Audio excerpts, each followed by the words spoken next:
Hello student. तो आज का हमारा टॉपिक है RNA interference. Again RNA interference board के लिए बहुत इंपॉर्टेंट टॉपिक है, ठीक है, बायोटेक्नोलॉजी का। आरएनए इंटरफेरेंस क्या होते हैं, इसको समझने के लिए हम आरएनए इंटरफेरेंस को 3 पार्ट में डिवाइड कर देते हैं। पहला कि आरएनए इंटरफेरेंस है क्या, है ना, आरएनए इंटरफेरेंस है क्या। दूसरा, हमें इसकी कौन सी एप्लीकेशन याद रखनी है। और तीसरा कि जो एप्लीकेशन हम कर रहे हैं उसमें ये काम कैसे करता है, ठीक है। तो चलो हम फर्स्ट पे आते हैं, आरएनए इंटरफेरेंस पे आते हैं कि आरएनए इंटरफेरेंस होता क्या है। आरएनए इंटरफेरेंस हम like organisms, eukaryotic organisms, animal, plant, सबके अंदर ये प्रेजेंट होता है। यूकैरियोटिक ऑर्गेनिजम्स में होता है ये, जिनमें ये एक सेलुलर डिफेंस का मैकेनिज़्म है, मतलब अपने सेल को बचाने के लिए एक मैकेनिज़्म है, ठीक है। बहुत सीधी सी लाइन है। आरएनए इंटरफेरेंस क्या है, यूकैरियोटिक ऑर्गेनिज्म में सेलुलर डिफेंस का मैकेनिज़्म है, ठीक है। अब होता मतलब क्या करता है ये, तो अगर हमें याद हो तो हम सेंट्रल डॉग्मा पढ़ते थे ना कि डीएनए से आरएनए बनता है, आरएनए से प्रोटीन बनता है, और डीएनए से डीएनए भी बनता है ना, और आरएनए से डीएनए भी बनता है। इस पूरी चीज़ को हम क्या कहते थे, सेंट्रल डॉग्मा कहते थे। तो यहाँ पर एक्चुअली क्या हो रहा है कि जो डबल स्ट्रैंडेड डीएनए है, हमारी बॉडी में डबल स्ट्रैंडेड डीएनए है, वो क्या बनाएगा, आरएनए बनाता है ना।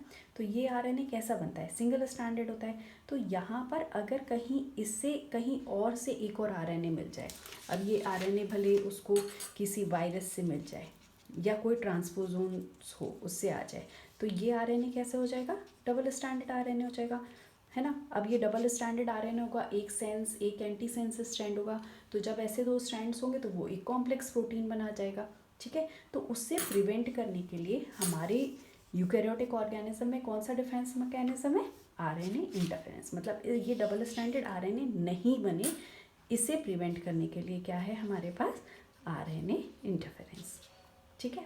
अब हमें कौन सी एप्लीकेशन याद रखनी है, हमें एप्लीकेशन याद रखनी है जिसमें हम यूज़ कर टोबैको वाली।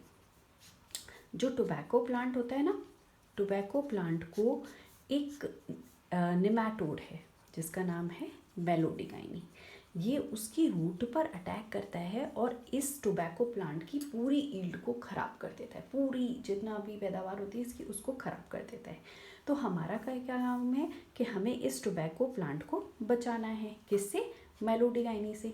तो हमें क्या करना पड़ेगा, इस टोबैको प्लांट में आरएनए इंटरफेरेंस को इनिशिएट करना पड़ेगा, है ना। तो अपने आप इसका आरएनए यहाँ पे ट्रांसलेट नहीं होगा, अपनी प्रोटीन नहीं बनाएगा और हमारा टोबैको प्लांट बच जाएगा।